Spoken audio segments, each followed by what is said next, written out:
Olá pessoal, como é que vocês estão? Eu espero que vocês estejam bem e a gente vai iniciar mais uma aula de Geografia do EJA 3 e 4, que hoje tem o tema de blocos econômicos, certo? Vamos dar uma olhadinha nessa imagem aí. É uma imagem bem sugestiva para que vocês comecem a pensar o que viria a ser um bloco econômico, certo? Aí a gente vai ter um aperto de mão, né, onde a imagem de fundo dessas mãos seria um planeta Terra, né, os países do mundo. E o que viria a ser um bloco econômico? Bem, blocos econômicos correspondem à união de países de uma mesma região para fomentar ou organizar, né, o crescimento econômico e social. Essas associações de vários países têm a finalidade de formar um mercado regional comum através de facilidades tarifárias entre os membros. Tarifárias. O que seria a palavra tarifária? Seriam impostos. Toda vez que vocês escutarem essa palavrinha tarifárias, elas estão ligadas a pagamentos de imposto, certo? Os blocos econômicos é uma prática que vem iniciando após a Segunda Guerra Mundial, certo? E vai ter uma firmeza assim, mais propriamente dita, após a década de 90. Aí embaixo eu botei um fique ligado, né? Após a Segunda Guerra Mundial e principalmente a partir da década de 90, surgiram, né, os blocos econômicos e se multiplicaram pelo mundo. Os blocos econômicos, na verdade, nada mais são do que acordos, né, entre os países que estão próximos e que têm por principal finalidade se ajudar. Ajudar em quê, professora? A facilitar o comércio internacional ou as trocas de produtos internacionalmente falando, certo? Então, eles facilitam o crescimento econômico desses países que se associam, ok? E aí a gente tem os blocos econômicos mundiais. Esse mapa mundo que vocês estão visualizando tem a maior parte dos blocos econômicos mundiais.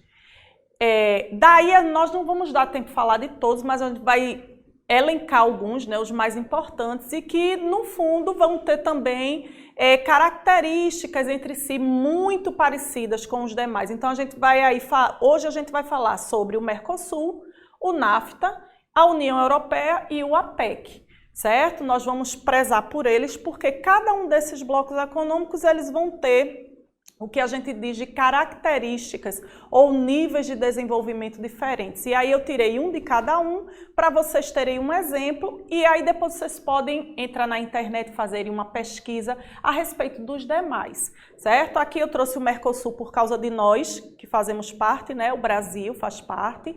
A União Europeia porque é o mais completo em termos de integração.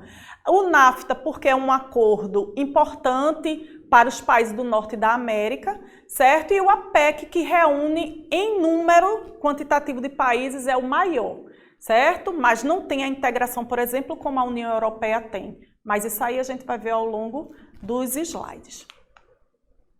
Dentro da história, né? O dentro da história sempre faz parte da nossa seçãozinha de historicidade dentro de geografia.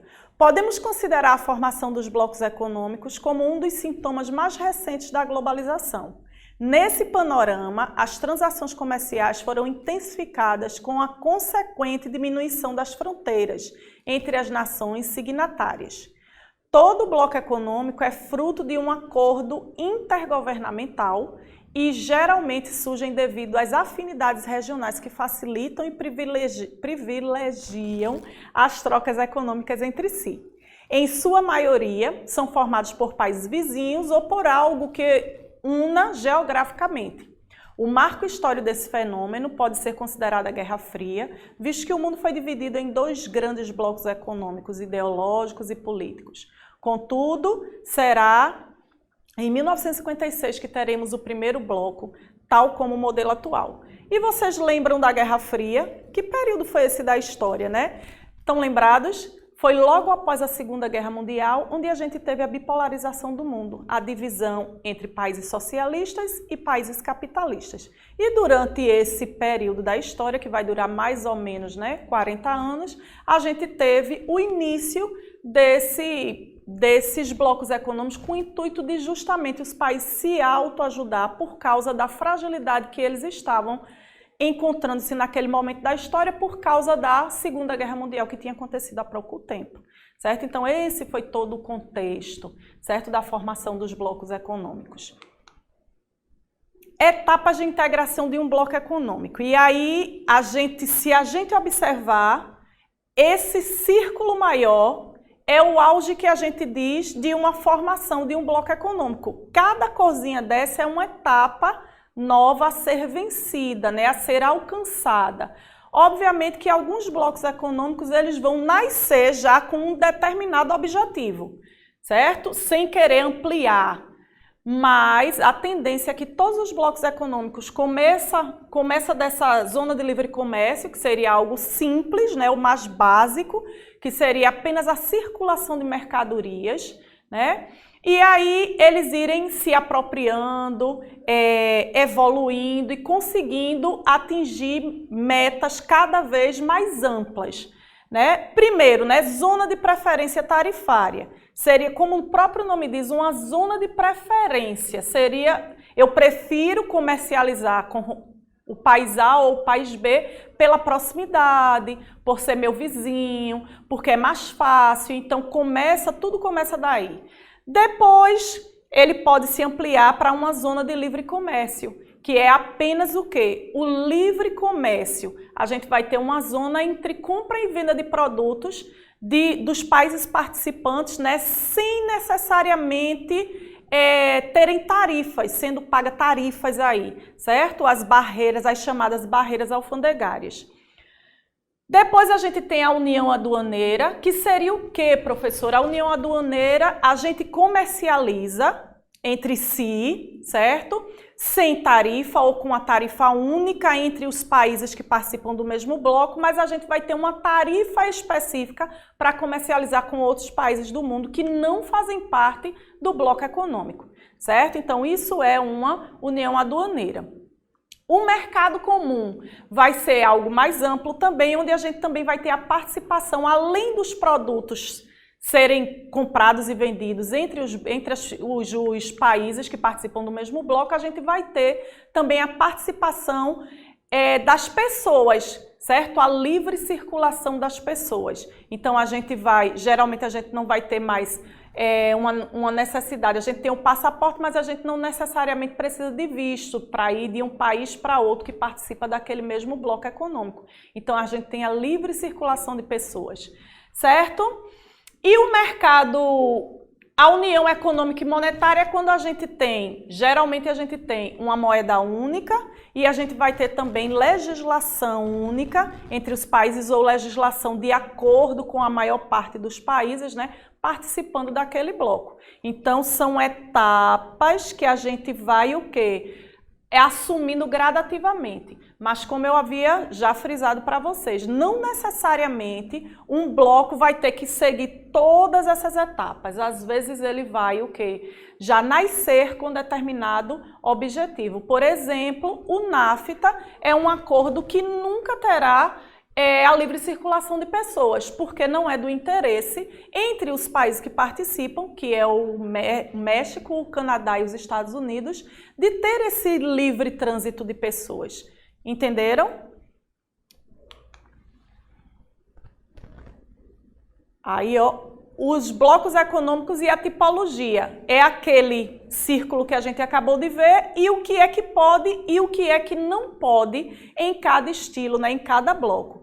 Se eu tenho a zona de livre comércio, nessa primeira coluna, aí eu vou ter mercadorias, vai ser livre circulação, tarifa externa definida por cada país, capitais, serviços e pessoas são regras nacionais, porque aí não tem a livre circulação de pessoas, e a moeda continua nacional, cada país com a sua moeda. Certo? Isso é a zona de livre comércio. Então, o que é que eles têm em comum? Apenas a livre circulação de bens e mercadorias.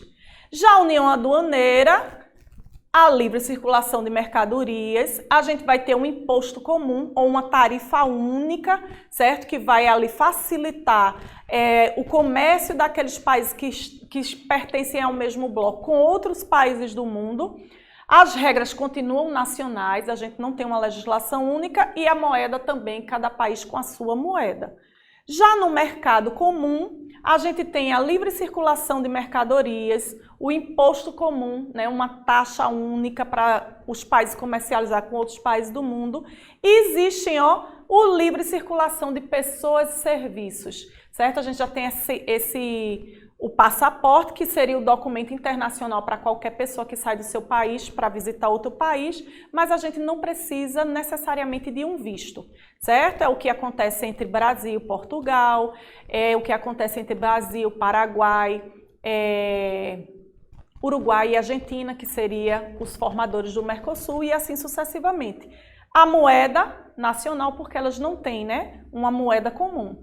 E a União Econômica e Monetária, que aí, tudo seria livre, certo? A livre circulação de bens e serviços, um imposto comum, né? Os países que formam, por exemplo, a União Europeia, eles têm uma taxa, né, uma tarifa única para comercializar com outros países do mundo, como os Estados Unidos, como o Canadá, como o Brasil e assim sucessivamente. A livre circulação de pessoas e a moeda comunitária, que seria a criação de uma moeda nova, né? No caso da União Europeia, o euro, certo? Essa moeda, vale ressaltar que nem todos os países que fazem parte do bloco, eles são obrigados a adotarem essa moeda, certo? Essa moeda ela vai ser optativa. Alguns países vão preferir adotar aquela moeda única criada, né, nova criada, e alguns vão preferir continuar com a sua moeda, a moeda do seu país, certo? Aí os principais blocos econômicos, aqui a gente vai ter os símbolos, né, as bandeiras, que a gente chama de bandeira, que seria a bandeira do APEC, como eu havia falado para vocês, o NAFTA, o Mercosul e a União Europeia. O Mercosul, né, ou Mercado Comum do Sul. E essa imagem que vocês estão vendo ao lado, vale ressaltar que foi o início de tudo, né? Quem foi que fundou o Mercosul? Como foi que ele apareceu? Como foi que ele nasceu? E aí, hoje em dia, a gente já tem outros países que aderiram ao Mercosul, que alguns são países visitantes, outros são países membros já, né? Mas esses foram os iniciais: Brasil, Argentina, Paraguai e Uruguai. Foi criado oficialmente em 1991 através do Tratado de Assunção, assinado entre Brasil, Argentina, Uruguai e Paraguai. Além da criação de uma zona de livre comércio, a TEC, e uma gradual integração entre os países membros, o Mercosul possui livre circulação de pessoas e serviços, formando assim o Mercosul, ou o Mercado Comum, certo?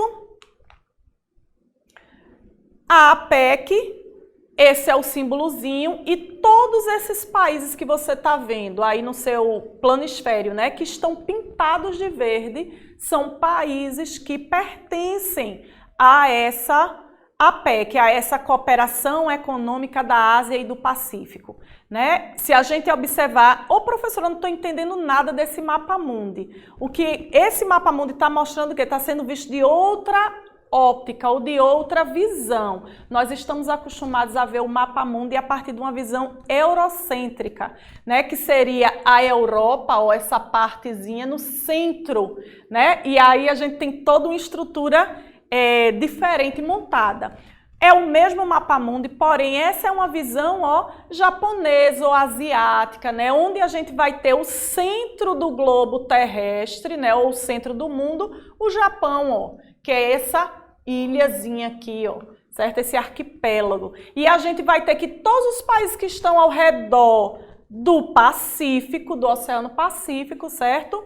Que está pintadinho de verde, pertence a esse bloco econômico, né? Alguns da América do Sul, como o Equador, o Chile, certo? O México aqui, na América do Norte, o Canadá, os Estados Unidos, o Canadá, aqui a região dos Estados Unidos também, a Rússia, né, a China, o Japão, a Coreia do Sul, a Austrália, Nova Zelândia, enfim, vários países que são banhados pelo Oceano Pacífico. O que liga esse bloco econômico é justamente ser banhado pelo Oceano Pacífico e, em alguns casos, né, porque aí da cooperação econômica da Ásia e do Pacífico começou inicialmente pelos países da Ásia, porém, a gente vai ver que ao longo dos anos, alguns outros países, só sendo banhados pelo Pacífico, também entraram e fizeram parte desse bloco.